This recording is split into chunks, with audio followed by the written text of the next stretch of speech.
రాజకీయ జీవితంలో తాను ఏనాడు విశ్రాంతి తీసుకోలేదని ఏపీ సీఎం చంద్రబాబు అన్నారు. పిల్లలకు బంగారు భవిష్యత్ అందించాలి అనేదే తన ఆశయమన్నారు. ఎవరైనా పింఛన్ తీసుకోకున్నా తర్వాతి నెల అందిస్తున్నామని చెప్పారు. అన్నమయ్య జిల్లా రాజంపేట మండలం మునక్కాయల వారి పల్లెలో పింఛన్ల పంపిణీ కార్యక్రమంలో ఆయన పాల్గొన్నారు. దివ్యాంగుల సుమిత్రమ్మకు పింఛన్ డబ్బులు అందించారు. ఆర్థిక సంస్కరణలు అమలు చేస్తేనే మార్పులు వస్తాయని సీఎం చంద్రబాబు అన్నారు. రాయలసీమ ఇక నుంచి రాళ్లసీమ కాదు రతనాల సీమ అన్నారు. పేదవాడి జీవితాల్లో వెలుగులు నింపాలి అనేదే మా లక్ష్యమన్నారు. సంపద సృష్టించడం చేతనైతే సంక్షేమ పథకాలు అమలు చేయవచ్చన్నారు. అప్పులు చేసిన ఏ కుటుంబం కూడా బాగుపడదని ఆదాయం పెంచుకున్నప్పుడే జీవితాల్లో మార్పు సాధ్యమన్నారు. 2014 నుంచి 19 మధ్య దేశంలో ఎక్కడా జరగని అభివృద్ధిని చేసి చూపించామన్నారు. కూటమి ప్రభుత్వం వచ్చాక ప్రజలకు మళ్లీ స్వేచ్ఛ వచ్చిందని చంద్రబాబు తెలిపారు. వైసీపీ ఎమ్మెల్యేలకు సీఎం చంద్రబాబు సవాల్ విసిరారు. ఆ పార్టీ నేతలు మొన్నటి వరకు సిద్ధమని ఎగిరిపడ్డారని, అసెంబ్లీకి వచ్చేందుకు సిద్ధమా, అభివృద్ధిపై చర్చకు సిద్ధమా చెప్పాలన్నారు. మొన్న జరిగిన పులివెందుల ఒంటిమిట్ట ఎన్నికలపై చర్చకు సిద్ధమన్నారు. వివేక హత్య, కోడికత్తి డ్రామా, గులకరాయి నాటకాలపైన తాము చర్చకు సిద్ధమని సీఎం చంద్రబాబు సవాల్ విసిరారు.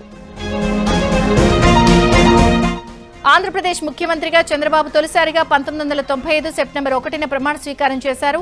ఈ సందర్భంగా సూపర్ 6 పథకాల్లో ఒకటైన స్త్రీ శక్తి విజయోత్సవాన్ని పల్నాడు జిల్లా పిడుగురాళ్లలో సభ నిర్వహించాలని ఎమ్మెల్యే ఎరపతినేని సంకల్పించారు. 30 ఏళ్ల క్రితం చంద్రబాబు ప్రమాణ స్వీకారం, పుష్కరకాలం నాడు ఆత్మ గౌరవ యాత్ర, నేడు కూటమి పథకాలు విజయవంతం కావటం, ఇలా 3 అద్భుత ఘట్టాలను మననం చేసుకుంటూ 2025 సెప్టెంబర్ 1న మహిళలతో విజయోత్సవ సభకు శ్రీకారం చుట్టారు. పిడుగురాళ్లలో 30,000 మందితో భారీ సభ నిర్వహించాలని టీడీపీ ఎమ్మెల్యే ఎరపతినేని భావిస్తున్నారు. చంద్రబాబు ముఖ్యమంత్రిగా 30 ఏళ్ల క్రితం చేపట్టిన బాధ్యతలు ఒక మైలురాయి కంటే ఎక్కువ అని మంత్రి నారా లోకేష్ అన్నారు. హైటెక్ సిటీ నుంచి క్వాంటం వరకు సీఎంగా ఆయన ప్రయాణం ఒక సజీవ వారసత్వం అని కొనియాడారు. బయోటెక్ ఆకాంక్షల నుంచి నేట ఆధారిత ఆర్థిక వ్యవస్థల వరకు ఈ పురోగతి ప్రత్యక్ష సాక్ష్యమన్నారు. ముఖ్యమంత్రిగా తొలిసారి ప్రమాణం చేసి 3 దశాబ్దాలు పూర్తి చేసుకున్న నాన్నకు హృదయపూర్వక శుభాకాంక్షలు అంటూ లోకేష్ ఎక్స్ లో పోస్ట్ చేశారు. ఇంట్లో నాన్న, పనిలో బాస్ అని పిలుచుకునే అదృష్టం లభించడం తన అదృష్టమన్నారు. కూటమి ప్రభుత్వం ఎన్నికల్లో ఇచ్చిన ప్రతి హామీని అమలు చేస్తుందని AP deputy speaker Raghuram Krishnamraju అన్నారు. పశ్చిమ గోదావరి జిల్లా ఆకివీడిలో పెన్షన్ పంపిణీ కార్యక్రమంలో రఘురాం పాల్గొన్నారు. లబ్ధిదారుల ఇంటికి వెళ్లి పెన్షన్తో పాటు చీర కూడా అందజేశారు. ఒకే కుటుంబంలో 4 పిల్లలున్నా తల్లికి వందనం అందుకున్నామని పలువురు మహిళలు సంతోషం వ్యక్తం చేశారు. పశ్చిమ గోదావరి జిల్లా భీమవరం కలెక్టరేట్ తరలింపు విషయంపై వైసీపీ అఖిలపక్ష సమావేశం నిర్వహించడం దెయ్యాలు వేదాలు వల్లించినట్టు ఉందని రాజ్యసభ సభ్యులు పాక వెంకట సత్యనారాయణ అన్నారు. రాష్ట్రానికి కేటాయించిన రాజధానిపైనే స్పష్టత లేని పార్టీ వైసీపీ అని విమర్శించారు. కలెక్టరేట్ తరలింపు విషయంలో కూటమి నేతల మధ్య బీటలు వేయాలని చూస్తున్నారని ఆగ్రహం వ్యక్తం చేశారు. కలెక్టరేట్ ఎక్కడైనా భీమవరం చుట్టుపక్కలే ఉంటుందని పాక వెంకట సత్యనారాయణ స్పష్టం చేశారు. జగన్ అరెస్టుపై మాజీ ఎమ్మెల్యే గోనె ప్రకాశ్రావు సంచలన వ్యాఖ్యలు చేశారు. సెప్టెంబర్ చివరి వారంలో జగన్ అరెస్టు కావడం ఖాయమన్నారు. ఇప్పటికే జగన్ పై ఉన్న సీబీఐ కేసుల్లో ఫైన్ మాత్రమే పడే అవకాశం ఉందన్నారు. లిక్కర్ కేసులో మాత్రం జైలుకు పోవడం ఖాయమన్నారు. సీబీఐ కేసులో జగన్ బెయిల్ కోసం తానే కాంగ్రెస్ అధిష్టానంతో సయోధ్య నడిపినట్లు చెప్పారు. తమ పార్టీకి మద్దతు ఇవ్వనని మాట ఇచ్చాక బెయిల్ పొందారన్నారు. ఇప్పుడు కేసులకు భయపడే బీజేపీకి మద్దతు ఇస్తున్నారని గోనె ప్రకాశ్రావు ఆరోపించారు. స్వర్ణముఖి నది పరిరక్షణకు కొత్త జీవో తీసుకొచ్చినట్లు తుడా చైర్మన్ దివాకర్ రెడ్డి తెలిపారు. వైసీపీ హయాంలో స్వర్ణముఖి నది వెంట భారీగా ఆక్రమణలు జరిగాయని ఆరోపించారు. నదికి ఇరువైపులా భూములు కొట్టేశారని విమర్శించారు. తప్పుడు పత్రాలతో నది బఫర్ జోన్ ను పట్టించుకోకుండా కబ్జా చేశారన్నారు. ఆపరేషన్ స్వర్ణ పేరిట స్వర్ణముఖి నది ప్రక్షాళన చేపట్టనున్నామని తెలిపారు. నదికి ఇరువైపులా ఉన్న అక్రమ కట్టడాలు, కబ్జాలను తొలగిస్తున్నామన్నారు. ఆక్రమణలు చేసింది ఎంతటి వారైనా వదిలేది లేదని ఆయన హెచ్చరించారు. నదిలో ఇల్లు కట్టడం వల్ల 2 ఏళ్ల క్రితం అపార నష్టం జరిగిందని, ఇదంతా గత వైసీపీ ప్రభుత్వం చేసిన పాపమేమని దివాకర్ రెడ్డి ఆగ్రహం వ్యక్తం చేశారు. ప్రతి ఒక్కరూ సేవా గుణాన్ని అలవర్చుకోవాలని మాజీ ఉపరాష్ట్రపతి వెంకయ్యనాయుడు అన్నారు. ప్రభుత్వాలు ఉచిత పథకాలు ప్రవేశపెట్టి ప్రజలను సోమరపోతులను చేస్తున్నారని విమర్శించారు. ప్రభుత్వాలు విద్య, వైద్యం ఉచితంగా ఇచ్చి ప్రజల్లో నైపుణ్యాన్ని పెంపొందించాలన్నారు. తల్లిదండ్రులు పిల్లలతో సమయాన్ని గడిపి వారికి మంచి బుద్ధులు నేర్పించాలని వెంకయ్య సూచించారు. ఇవాళ నెల్లూరు జిల్లా పెళ్లకూరు మండల కేంద్రంలో చాగడం లలితమ్మ భాస్కర్రావు మెమోరియల్ ట్రస్ట్ ఆధ్వర్యంలో నిర్వహించిన కార్యక్రమంలో పాల్గొన్న ఆయన వివిధ సేవా కార్యక్రమాల శిలాఫలకాలను ఆవిష్కరించి ప్రారంభించారు. కృష్ణా జిల్లా అవనిగడ్డిలో సాక్షి పత్రికను కూటమి నేతలు తగలబెట్టారు. పెన్షన్లు, డీఎస్సీ విషయంలో సాక్షి అబద్దాలు ప్రచారం చేస్తోందని టీడీపీ రాష్ట్ర నేత కనపర్తి శ్రీనివాసరావు ఆగ్రహం వ్యక్తం చేశారు. 100% పింఛన్లు పంపిణీ చేశామని అబద్దాలతో ప్రజలను తప్పుదారి పట్టించే ప్రయత్నాలు మానుకోవాలని కనపర్తితో పలికారు. ఎమ్మెల్యే బుద్ధప్రసాద్ తనయుడు వెంకట్రాం జనసేన బీజేపీ నాయకులతో కలిసి సాక్షి పత్రిక ప్రతులను తగలబెట్టి నిరసన తెలిపారు. ఇండియా కూటమి ఉపరాష్ట్రపతి అభ్యర్థి జస్టిస్ సుదర్శన్ రెడ్డిని పార్టీలు రాజకీయాలకు అతీతంగా ప్రకటించామని తెలంగాణ సీఎం రేవంత్ రెడ్డి అన్నారు. ఇండియా కూటమి ఆలోచనను ఆయన గౌరవించారని చెప్పారు. రాజ్యాంగాన్ని మార్చి రిజర్వేషన్లు రద్దు చేయాలి అనే ఎజెండాతో ఎన్డీఏ అభ్యర్థిని పెట్టిందన్నారు. రాజ్యాంగాన్ని పరిరక్షించి ప్రజాస్వామ్యాన్ని కాపాడాలి అనే ఉద్దేశంతో ఇండియా కూటమి జస్టిస్ సుదర్శన్ రెడ్డిని బరిలోకి దింపిందని తెలిపారు. రాజకీయంగా ఉన్న భిన్నాభిప్రాయాలను పక్కన పెట్టి సుదర్శన్ రెడ్డికి మద్దతు ఇవ్వాలని AP CM Chandrababu, deputy CM Pawan Kalyan, మాజీ సీఎంలు కేసీఆర్, జగన్, ఎంఐఎం అధ్యక్షుడు అక్బరుద్దీన్ ఓవైసీలకు విజ్ఞప్తి చేస్తున్నారని రేవంత్ రెడ్డి అన్నారు. భారతదేశంలో ఎన్నికల ప్రక్రియ ప్రమాదంలో పడబోతోందని ఇండియా కూటమి ఉపరాష్ట్రపతి అభ్యర్థి జస్టిస్ సుదర్శన్ రెడ్డి హెచ్చరించారు. ఎన్నికల సంఘం అత్యున్నతమైన వ్యవస్థ అని ఉద్ఘాటించారు. ఇవాళ తాజ్ కృష్ణాలో సీఎం రేవంత్ రెడ్డి, కాంగ్రెస్ ఎంపీలతో జస్టిస్ సుదర్శన్ రెడ్డి సమావేశమయ్యారు. తాను ఇండియా కూటమి అభ్యర్థిని కాదని, ప్రతిపక్షాల అభ్యర్థినని సుదర్శన్ రెడ్డి నొక్కి చెప్పారు. తాను ఏ పార్టీ సభ్యత్వం స్వీకరించనని స్పష్టం చేశారు. తనపై విమర్శలు చేస్తే ఉపరాష్ట్రపతి ఎన్నికల పోటీ నుంచి వెనక్కు తగ్గనని తెలిపారు. కాళేశ్వరం ప్రాజెక్టు నిర్మాణంలో అవినీతి జరిగిన మాట వాస్తవమని టీపీసీసీ అధ్యక్షుడు మహేష్ కుమార్ గౌడ్ అన్నారు. తెలంగాణలో 90% పైగా ప్రజలు దీన్ని నమ్మినందుకే బీఆర్ఎస్ ప్రభుత్వాన్ని గద్దెనెక్కించారని చెప్పారు. కాళేశ్వరం ప్రాజెక్టులో అవినీతి జరిగినందునే విచారణకు సీబీఐకి అప్పగించామన్నారు. కాళేశ్వరం అంశంపై మాట్లాడలేకే కేసీఆర్ మొహం చాటేశారని విమర్శించారు. బీసీ బిల్లు కోసం కాంగ్రెస్ చిత్తశుద్దితో పోరాడుతోందన్నారు. మండలిలో బీసీ బిల్లు ఆమోదం పొందకుండా చేసేందుకు బీఆర్ఎస్ ఎమ్మెల్సీలు నానా హంగామా చేశారని మండిపడ్డారు. బీజేపీ తరహాలోనే బీఆర్ఎస్ కూడా బీసీలకు వ్యతిరేకంగా పనిచేస్తోందని మహేష్ కుమార్ గౌడ్ విమర్శించారు. తెలంగాణలో వైద్య విద్య చదవాలి అనుకునే విద్యార్థులకు 4 ఏళ్ల స్థానికత తప్పనిసరి అని సుప్రీంకోర్టు తీర్పిచ్చింది. ఇదే అంశంపై రాష్ట్ర ప్రభుత్వం విడుదల చేసిన జీవోను సమర్థించింది. గతంలో Telangana high court single judge division bench ఇచ్చిన ఉత్తర్వులను పక్కన పెడుతూ సీజేఐ జస్టిస్ బీఆర్ గవాయ్ నేతృత్వంలోని సుప్రీంకోర్టు ధర్మాసనం తీర్పు వెలువరించింది. 9వ తరగతి నుంచి 12వ తరగతి వరకు తెలంగాణలో చదవాల్సిందేనన్న నిబంధనను అత్యున్నత న్యాయస్థానం సమర్థించింది. కేసీఆర్ పక్కనున్న కొందరు చేసిన పని వల్లే ఆయనకు చెడ్డ పేరు వచ్చిందని ఎమ్మెల్సీ కవిత సంచలన వ్యాఖ్యలు చేశారు. అందులో 5 ఏళ్ల పాటు ఇరిగేషన్ శాఖ మంత్రిగా ఉన్న హరీష్ రావు పాత్ర లేదా అని ప్రశ్నించారు. మాజీ ఎంపీ సంతోష్ హరీష్ రావు వల్లే కేసీఆర్ కు చెడ్డ పేరు వచ్చిందన్నారు. కాళేశ్వరంలో చిన్న భాగం కుంగితే మొత్తం ప్రాజెక్టు పోయినట్టు రాద్ధాంతం చేస్తున్నారని మండిపడ్డారు. కేసీఆర్ జనం కోసం పనిచేస్తే వాళ్ళ ఆస్తుల పెంపు కోసం పనిచేశారని కవిత ఆరోపించారు.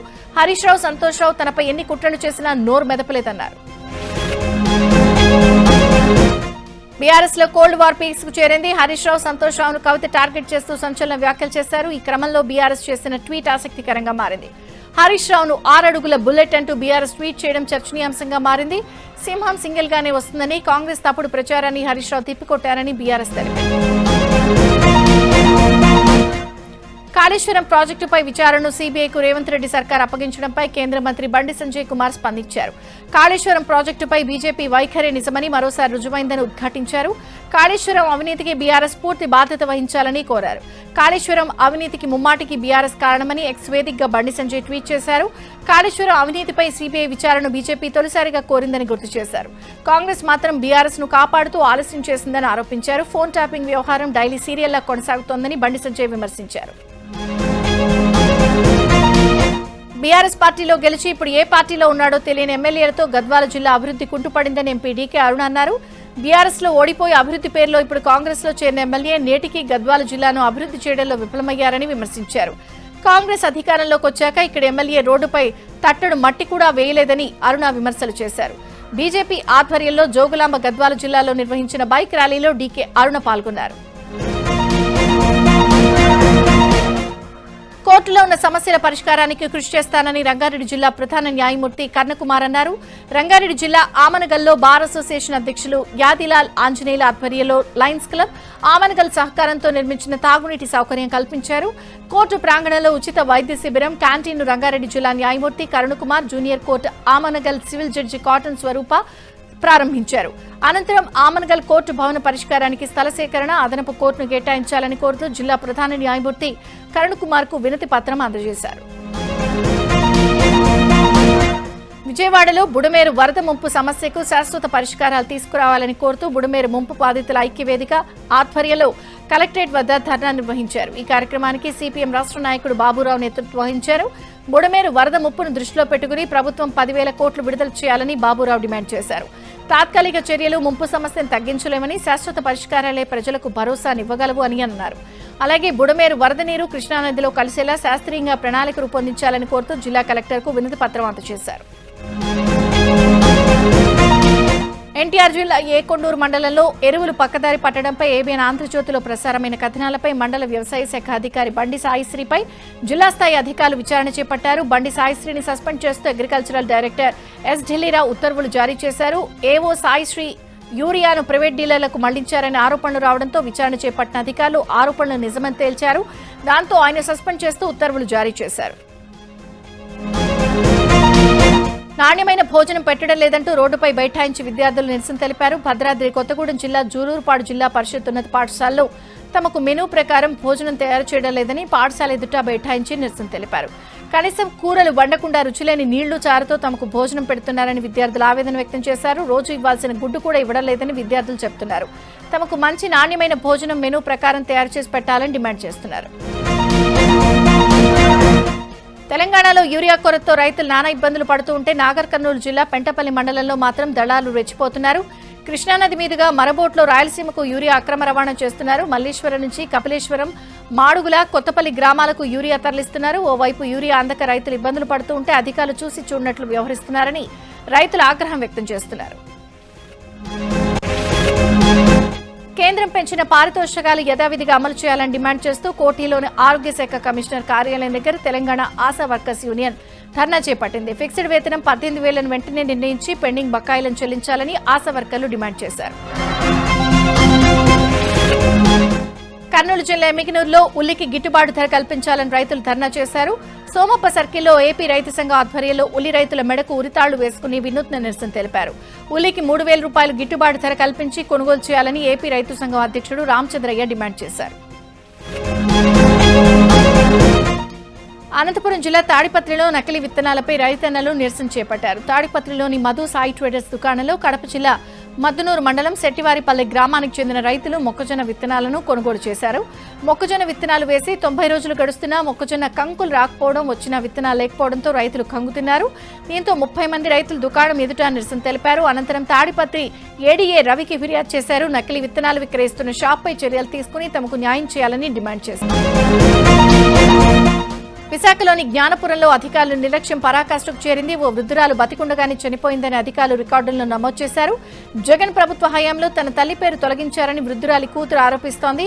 అప్పటి నుంచి పెన్షన్ కోసం తిరుగుతున్న అధికారులు పట్టించుకోవడం లేదని ఆగ్రహం వ్యక్తం చేస్తున్నారు. తన తల్లికి పెన్షన్ మంజూరు చేయాలని వృద్ధురాలు కూతురు కోరుతోంది. జనగామ జిల్లా జఫర్గఢ్ మండలం ఎస్ఐ రామ్ చరణ్ వీధి నిర్వహణలో నిర్లక్ష్యంగా వ్యవహరించారు. జాతీయ జెండా గద్దెపై నిల్చున్నాడు. ప్రాథమిక వ్యవసాయ కేంద్రం దగ్గర యూరియా కోసం రైతులు నిలబట్టడంతో రామ్ చరణ్ అక్కడ పరిస్థితిని పరిశీలించేందుకు వెళ్లాడు. ఈ క్రమంలోనే అక్కడ ఉన్న జెండా గద్దెపై నిల్చోవడంతో అక్కడ ఉన్న వారందరూ ఒక్కసారిగా ఆశ్చర్యపోయారు. ఓవైపు యూరియా కోసం తామందరం బురదలో పడికాపులు కాస్తుంటే ఎస్ఐ నిర్లక్ష్యంగా వ్యవహరించడం ఏమిటని ఆగ్రహం వ్యక్తం చేస్తున్నారు. కర్నూలు జిల్లా ఎమ్మికనూరు మండలం బనవాసి నవోదయాలో చదువుతున్న 25 మంది విద్యార్థులు 2 రోజులుగా జ్వరాల బారిన పడ్డారు. జ్వరాలు తగ్గక ఇబ్బందులు పడుతున్నారు. వెంటనే నవోదయ సిబ్బంది విద్యార్థులను ఎమ్మికనూరు ప్రభుత్వాసుపత్రికి తరలించి చికిత్స అందిస్తున్నారు. ప్రేమ పెళ్లి కోసం శ్రీకాకుళంలో ఓ యువకుడు సెల్ టవర్ ఎక్కి హల్చల్ చేశాడు. పొందూరు మండలం కనిమెట్టకు చెందిన శివకుమార్ ఓ యువతిని ప్రేమించాడు. వీరు పెళ్లికి కుటుంబ సభ్యులు నిరాకరించడంతో సెల్ టవర్ ఎక్కి ఆందోళన చేశాడు. ఘటనా స్థలానికి చేరుకున్న పోలీసులు, ఫైర్ సిబ్బంది శివకుమార్తో మాట్లాడి కిందకు దించారు. 16 ఏళ్ల క్రితం జరిగిన రోడ్డు ప్రమాదంలో ఫుట్బాల్ క్రీడాకారుడు దత్తుబాబు సర్వస్వం కోల్పోయాడు. ఇప్పటికీ అతడి దీనగాథ కన్నీళ్లు పెట్టిస్తోంది. హైదరాబాద్ స్పోర్ట్స్ స్కూల్లో సీడ్ సంపాదించి ఫుట్బాల్ క్రీడాకారుడిగా రాష్ట్ర స్థాయిలో దత్తుబాబు సత్తా చాటాడు. అయితే విధి వక్రించి రోడ్డు ప్రమాదంలో వెన్ను విరవడంతో దత్తుబాబు మంచానికి పరిమితమయ్యాడు. దత్తుబాబుపై ఏబిఎన్ ఆంధ్రజ్యోతిలో వచ్చిన కథనాలకు చలించిపోయిన రోటరీ క్లబ్ ప్రతినిధులు వెంటనే దత్తుబాబు కుటుంబాన్ని కలిసి తక్షణ ఆర్థిక సాయం కింద 50,000 రూపాయలు అందించారు. కాగా దత్తుబాబుకు ఇంకా 2 పెద్ద సర్జరీలు జరగాల్సిందని దాతలు సాయం చేసి ఆదుకోవాలని కుటుంబ సభ్యులు కోరుతున్నారు. కశ్మీర్ నుంచి కన్యాకుమారి వరకు ప్రయాణించి గిన్నిస్ వరల్డ్ రికార్డే లక్ష్యంగా ప్రయాణం కొనసాగిస్తున్న బైక్ రైడర్ దివాకర్ రెడ్డి యాత్ర వికారాబాద్ జిల్లా పరిగికి చేరింది. కర్ణాటక రాష్ట్రం కొల్లార్కు చెందిన దివాకర్ రెడ్డి 2023 నవంబర్ 1న ఒక చిన్న స్కూటీపై తన యాత్ర ప్రారంభించాడు. 28 రాష్ట్రాలు, 8 కేంద్రపాలిత ప్రాంతాలు, 806 జిల్లాల మీదుగా 2 లక్షల కిలోమీటర్ల ప్రయాణమే లక్ష్యంగా తన యాత్ర ప్రారంభమైందని యువకుడు తెలిపాడు. ఎండా వాన లెక్క చేయకుండా ఇప్పటికే 18 రాష్ట్రాల్లో 89,000 కిలోమీటర్ల ప్రయాణాన్ని 670 రోజుల్లో పూర్తి చేశానని తెలిపాడు. మరో ఏడాదిలో తన లక్ష్యం పూర్తి చేస్తానని ధీమా వ్యక్తం చేశాడు. ఆస్ట్రేలియాలోని బ్రిస్బేన్లో వినాయక చవితి ఉత్సవాలు ఘనంగా నిర్వహించారు. Indian cultural society of Queensland ఆధ్వర్యంలో బ్రిస్బేన్ నగరంలో వినాయక చవితి ఉత్సవాలను ఘనంగా నిర్వహించారు. ఈ కార్యక్రమంలో స్థానిక ఎంపీలు, ప్రజాప్రతినిధులు పాల్గొని గణేష్ మహోత్సవం యొక్క విశిష్టతను, భారతీయ సంస్కృతి సంప్రదాయాలను కొనియాడారు. భారతీయులకు ఎల్లవేళలా సహాయ సహకారాలు అందిస్తూ ఉంటామని తెలియజేశారు. దాదాపు 2000 మంది హాజరైన ఈ క్రమంలో పలు సాంస్కృతిక కార్యక్రమాలు అందరినీ అలరించాయి. అనకాపల్లి జిల్లాలో కురిసిన భారీ వర్షాలకు చోడవరంలో స్వయంభూ విఘ్నేశ్వర ఆలయం నీటి మునిగింది. ఆలయ గర్భగుడిలో విఘ్నేశ్వరుని విగ్రహం సగానికి పైగా నీటిలో మునిగింది. దీంతో ఆలయంలోకి చేరిన నీటిని బయటకు పంపేందుకు ఆలయ నిర్వాహకులు శ్రమిస్తున్నారు. విఘ్నేశ్వర ఆలయం పక్కనే ఉన్న పెద్ద చెరువు నిండితే స్వామివారి తొండం ద్వారా ఆలయ గర్భగుడిలోకి నీరు వస్తుందని భక్తుల విశ్వాసం. మహబూబాబాద్ జిల్లాలో రాత్రి కురిసిన భారీ వర్షానికి వాగులు, వంకలు పొంగి పొర్లుతున్నాయి. వరదల కారణంగా పలు ఏజెన్సీ గ్రామాలకు రాకపోకలు నిలిచిపోయాయి. మరోవైపు మున్నేరు వాగు ఉధృతంగా ప్రవహించడంతో పరిసర గ్రామాలకు రాకపోకలు నిలిచిపోయాయి. వెంకటాపురంలో మొక్కజొన్న నేలకూలడంతో రైతులు ఆందోళన చెందుతున్నారు. ఉమ్మడి ఆదిలాబాద్ జిల్లా వ్యాప్తంగా వాగులు, వంకలు పొంగి పొరలడంతో పలు గ్రామాలకు రాకపోకలు నిలిచిపోయాయి. వరద కారణంగా సింగరేణి ఓపెన్ కాస్ట్ గనుల్లో బొగ్గు ఉత్పత్తికి తీవ్ర ఆటంకం ఏర్పడింది. బెల్లంపల్లి రీజియన్లోని శ్రీరాంపూర్, ఇందారం, ఖైరీగూడ ఓపెన్ కాస్ట్ గనుల్లో 25,000 టన్నుల బొగ్గు ఉత్పత్తి నిలిచిపోయింది.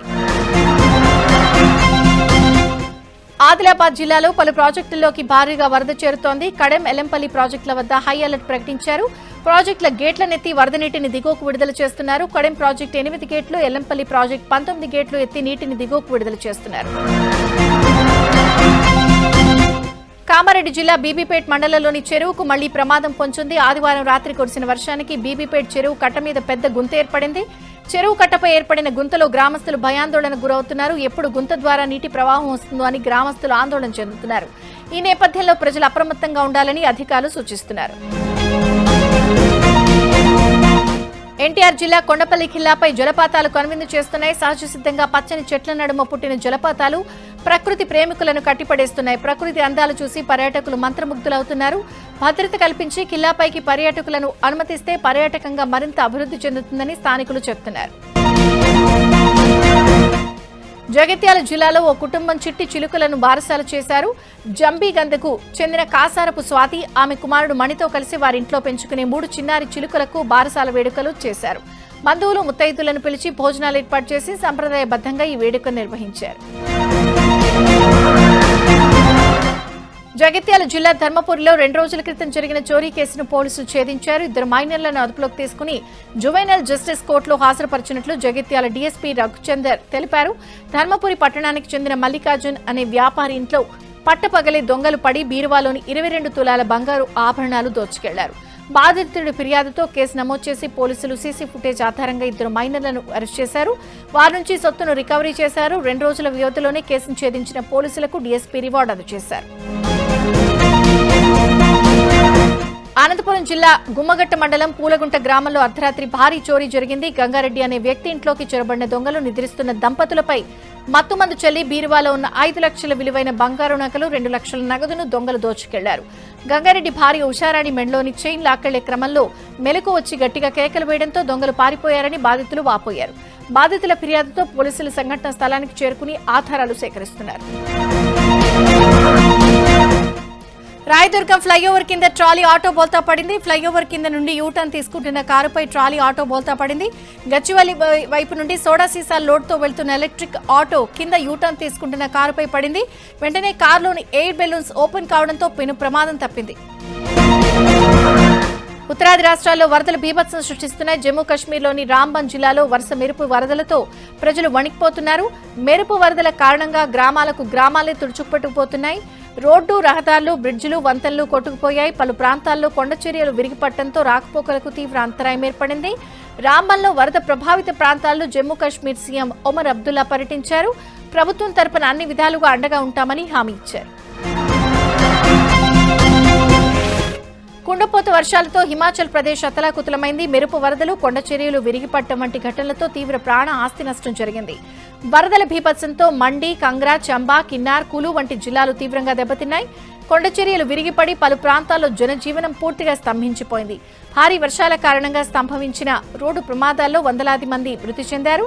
రవాణాకు సిద్ధంగా ఉన్న ఆపిల్, టమాటాలు పూర్తిగా పాడైపోయాయి. దీంతో ఆవేదనకు లోనైన అన్నదాతలు వాటిని రోడ్లపైనే పారబోశారు. ఈ వీడియోలు సోషల్ మీడియాలో వైరల్ గా మారాయి. దేశ రాజధాని ఢిల్లీలో యమునా నది ఉధృతంగా ప్రవహిస్తోంది. ఎడతెరిపి లేకుండా కురుస్తున్న వర్షాలకు యమునా నదికి భారీగా వరద నీరు పోటెత్తింది. నదీ పరివాహక ప్రాంతాల్లోని ప్రజలు అప్రమత్తంగా ఉండాలని అధికారులు హెచ్చరించారు. అలాగే రాజస్థాన్లో కూడా భారీ వర్షాలు కురుస్తున్నాయి. అజ్మీర్లో భారీ వర్షానికి లోతట్టు ప్రాంతాలు జలమయమయ్యాయి. వరద ప్రభావిత ప్రాంతాల్లో సహాయక చర్యలు ముమ్మరంగా కొనసాగుతున్నాయి. ప్రకృతి వైపరీత్యాల పట్ల మరింత అప్రమత్తంగా ఉండాలని ప్రజలను ప్రభుత్వం కోరుతోంది. ఒకే ఫ్రేమ్ లో ముగ్గురు పవర్ఫుల్ నేతలు. చైనాలో జరిగిన SCO సదస్సులో ఒకే వేదికపై భారత ప్రధాని మోదీ, రష్యా అధ్యక్షుడు పుతిన్, చైనా అధ్యక్షుడు జిన్పింగ్ కనిపించారు. ఒకరినొకరు ఆప్యాయంగా పలకరించుకున్న ముగ్గురు నేతలు పలు కీలక అంశాలపైన చర్చించారు. ఏకంగా తాను మోదీ, పుతిన్ మాట్లాడుతున్నారు. అయితే ఈ ముగ్గురు పవర్ఫుల్ నేతల కలయిక అమెరికాకు గట్టి హెచ్చరిక లాంటిదని విశ్లేషకులు భావిస్తున్నారు. ట్రంప్ సుంకాలు భారత్, చైనాను కలిపాయని, ట్రంప్ ఒకటనుకుంటే మరొకటి జరిగిందని అమెరికన్స్ కూడా అభిప్రాయపడుతున్నారు. అమెరికా అధ్యక్షుడు ట్రంప్ ఆరోగ్య పరిస్థితిపై వస్తున్న ఊహాగానాలకు చెక్ పడింది. గత కొన్ని రోజులుగా ట్రంప్ ఆరోగ్యంపై వస్తున్న కథనాలకు ఆయన స్పందిస్తూ తన జీవితంలో ఇంత ఆరోగ్యంగా ఎప్పుడూ లేనంటూ తన ట్రూత్ సోషల్ మీడియాలో ట్రంప్ పోస్ట్ చేశారు. దీంతో ట్రంప్ అభిమానులు ఊపిరి పీల్చుకున్నారు. ఇటీవల ట్రంప్ చేతులు, కాళ్లపై గాయాలతో కనిపించడం, ఎలాంటి పబ్లిక్ ఈవెంట్లు వైట్ హౌస్ షెడ్యూల్లో లేకపోవడంతో ట్రంప్ ఆరోగ్యంపై పుకార్లు పుట్టుకొచ్చాయి. అంతేకాక అధ్యక్ష బాధ్యతలు చేపట్టడానికి తాను సిద్ధంగా ఉన్నట్లు ఉపాధ్యక్షుడు JD వ్యాన్స్ చెప్పడంతో ట్రంప్ ఆరోగ్య పరిస్థితిపై అనేక ప్రశ్నలు వెలువెత్తాయి. ఇప్పుడు ట్రంప్ పోస్టుతో ఆ వార్తలకు చెక్ పెట్టినట్లయింది.